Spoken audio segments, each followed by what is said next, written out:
Toujours dans votre acte du jour de ce 25 mars 2025 suñ fa jógee dañuy dem fële ca Walfadjri fekk ji fa ki nga xamante ni mooy maître Moussa Diop di président parti bi di coalition AG jot na ginnaaw nag moom daal bi mu dellu see ci li nga xamante ne mooy rapport Cour des comptes bi moom daal ratewul benn yoon ki nga xamante daal mooy Al Amine Lo di secrétaire général du gouvernement bi jëmale ko daal ci li nga xamante ne mooy plaidoirie bi nga xamante daal defoon na ko daal jëmale ko daal ci rapport Cour des comptes bi nga xamante ni génnee woon nañ ko te du dara lu dul benn manipulation boo xamante ni mënoon nañ ko teg en tout cas moom maître Moussa Diop daal dellu soit na daal ci lépp loo xamante ni amoon na fi ginnaaw nag lu leen xamal daal que lii di manipulation jeex na yàlla ci suñu borom moo daal di àtte nañu déglu ji maître Moussa Diop foofu nga xamante ni mooy ca plateau Walfadjri. Troisième observation que je fais mooy rapport bi c'est pas signé. gis nga loo xam ne mën na yëngal réew mu am deux versions selon Ayib Daffé.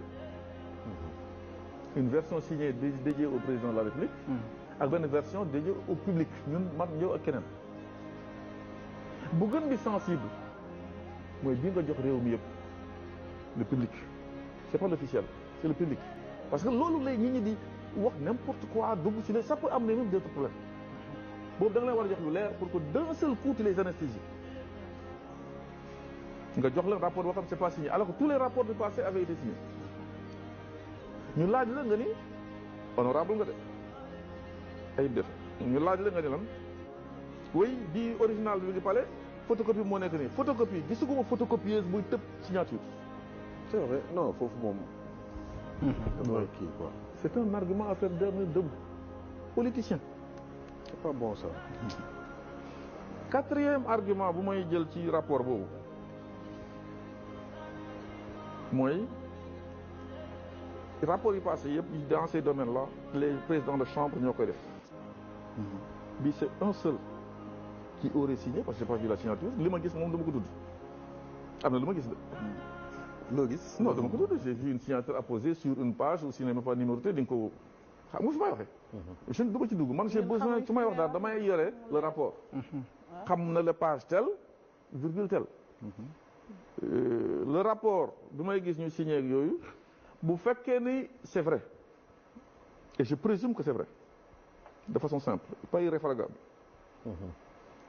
le magistrat en question mu gis ñu ne que sa signature yi ngi nii si c'est faux il devait poursuivre le gars c'est lui qui l'a fait sortir on le connaît c'est Bah Diakhaté man ñu génne sama signature sur un document ñu ne ma yaa ko signé ma ne parti fii Sénégal qui ne dit mot consent il n'a rien dit monsieur Bakhoum mais peut-être celui qui l'a signé moom moo signé dama lay wax moom mii ñu ne ko sa signature nga nii sur un document mu waxul dara ba pare ñu ne rapport boobu ak bii bokkul ñu ne pat y a un souci.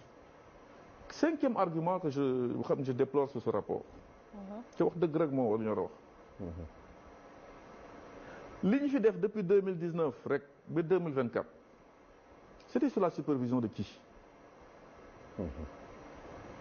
le directeur national de la BCEAO monsieur Lo du moo fi ñëw di ñu jaay taux yeeg fii meilleur kii ak yooyu du moom loon les chiffres sont bons. secrétaire général actuel du gouvernement. tey mu nekk secrétaire général du gouvernement mu def volte-face si on doit poursuivre des gens sur la base de ces faussetés là ñoom ils ne peuvent pas échapper.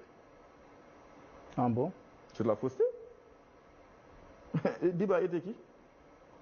Était le directeur de la programmation budgétaire. Et d'autres et d'autres. Tey ils sont de l'autre côté. ñu ni bon ñee ñoo ko def mais comme qu'ils ont changé de prairie ils n'ont rien à voir dedans. C'est pas bon pour une bonne gouvernance. Je l'ai entendu à la télé monsieur Lo l'autre jour oui sa kër mën nga si nekk doo xam jinax yi fu ñu dugg xale yi li ñuy def ak yooyu c'est parce que tu n'es pas à ta place. loolu mooy dëgg. donc bu ñu comme am ndey ku mu amul ndey waru fa am foofu. directeur programmation budgétaire lan mooy liggéeyam. mais c'est lui qui programme le budget qui les prévoit attention. c'est des têtes bien faites ma boole ci keneen. il s'est jamais prononcé et j'ai été déçu de son comportement parce qu'il veut être le directeur de la BAD. Il était ministre de l'économie. mooy génn bërki dem parce qu'il est parrainé par le PM sénégalais le gouvernement sénégalais. il dit oui lu cour bi wax yëpp ak li ñu ko jox yëpp dëgg la kay te moom il était dedans Pourquoi il l'a pas dit quand il était sur le siège, comme moi, quand j'étais à Demdik? Voilà, c'est ça le pays. Ce pays-là, moi, Sénégal. C'est vrai, ça. Ensuite, allons-y au fond maintenant du dossier. Le gouvernement qui est sorti d'ici, Madame Fall, de j'ai laissé 278 milliards en disponibilité. Certifié. Hein? Ils ont trouvé 163 milliards, 173 milliards. Il y avait un gap de presque. Il y a un gap de 104 milliards. Entre Bougn Lokobaye et Légui Fungia, nous lâche la Cour dans son droit de communication. Moi, dem ci banque yi mais le gars il a baye 278 milliards. C'est vrai, on l'a vu, banque telle n'est deug la, ñu né deug la, ki né deug la. Et dans votre manière de calculer ces trucs-là, au niveau des finances actuelles, vous avez omis les 15 milliards du payeur général. Pourquoi Dougoulen? Vous avez omis les dépôts à terme. Pourquoi Dougoulen? C'est l'histoire de la dette. C'est des irrégularités. Nous avons dit, bon, ça j'ai pas, l'État qui bâtit. Un patrimoine bâti. Faux. Ah bon? Ça j'ai pas, détenu à 70%, 50% ou 100% par l'État. 100% par l'État. Il a le droit de transférer. L'État a le droit de transférer. Si vous voulez, par exemple, si je passe sous les emprunt, ils nous ont appelé les soukoupes. La vase est pleine. Moi, Macky Sall, on savait. Il me donne leb pour l'État. Mais moi, comme la vase est pleine, je vais centrer. Je vais me bibi. Moi, je vais me je vais centrer quelqu'un. Moi, c'est mon patrimoine. Je vais dire, je vais dire, par exemple, Bité. Beaucoup de Bité, en tant que structure, un peu qu'il y a une personnalité juridique propre. Bu ñëwee def emprunt bi en tant que SOGEPA am ci xaalis di def lu muy def pour l'État du Sénégal xam nga c'est une stratégie. C'est possible ça, mais ça c'est possible. Et d'ailleurs le DG le PCA de SOGEPA mon confrère Abdoulaye Tine du barreau de Paris keroog il était sur à Jakaarlo. Quand on lui a posé la question, qu'est-ce qu'il a dit? Dërëm bi génnul gaal gi, il n'y a pas eu vente. Et il a raison. Il a raison. Oui. Mais pourquoi dire qu'il y a vente bien de Sénégalais sur ça, ce qui était faux? Ce sont des choses que nous aussi dans le rapport, avec l'État affaire, c'est comme si c'était pour essayer d'enfoncer les gens. Je vais venir sur un point précis maintenant.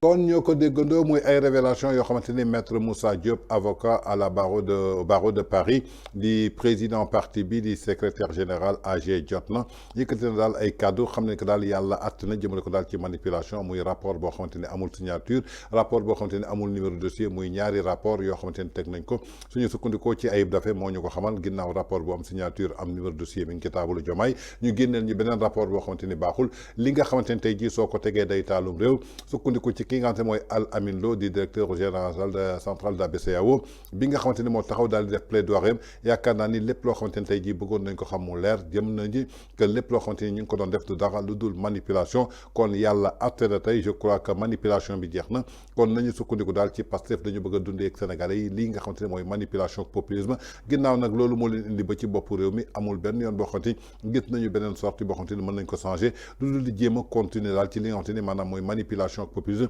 mais tey dafa am ñoo xamante ni dañuy taxaw doon ay sentinelle pour défendre daal di dajji lépp loo xamante ni daal mooy ay manipulation jëmale ko daal ci li nga xamante ni tey jii Al Amine Lo wax na ko kii di maître Moussa Diop amul benn yoon boo xamante ni xatte na ko nee na amul kenn koo xamante ni tey jii mën nga échappé ginnaaw loolu nag li nga xamante ni tey jii mën nañ ko jàppale ko daal waaw Walf dafa ñu mel ni daal ñu ruus jëmale ko daal ci kanamu ki nga xamante ni mooy président Macky Sall ginnaaw nag lépp lu ñu doon xool mooy jéem ko salir yàq deram jëmale ko daal ci li nga xamante ni mooy rapport bi te gëm naa ni li nga xamante ni mooy FMI jël na ko décision pour que daal tant que li nga xamante ni mooy seen fausse falsification de chiffres yi leerul indi ñu audit bu leer ñoom dañuy daal di banque seen loxo mooy li nga xamante ne tey jii maître Moussa Diop wax na ko way buy pëpp gaal kenn du ko way ci wetu tefes biñ koy yuuxu di ko wax pour ñoom Macky Sall la ñuy yàqal alors que Macky Sall nekku fi woon ñoom ñoo fi nekkoon dañoo toog ci benn branche ba noppi daal di koy siyee biñ ko siyee ba noppi nag yaakaar naa ni ñoom si seen bopp ñoo njëkk daanu en tout cas muy kaddu yoo xamante ni maître Moussa Diop ratewu leen benn yoon te ku déglu bu baax a baax li maître Moussa Diop nga xam ne que dëgg fii la féetee maanaam pertinence am na ko ba noppi ànd ak li nga xamante ni maanaam mooy clairvoyance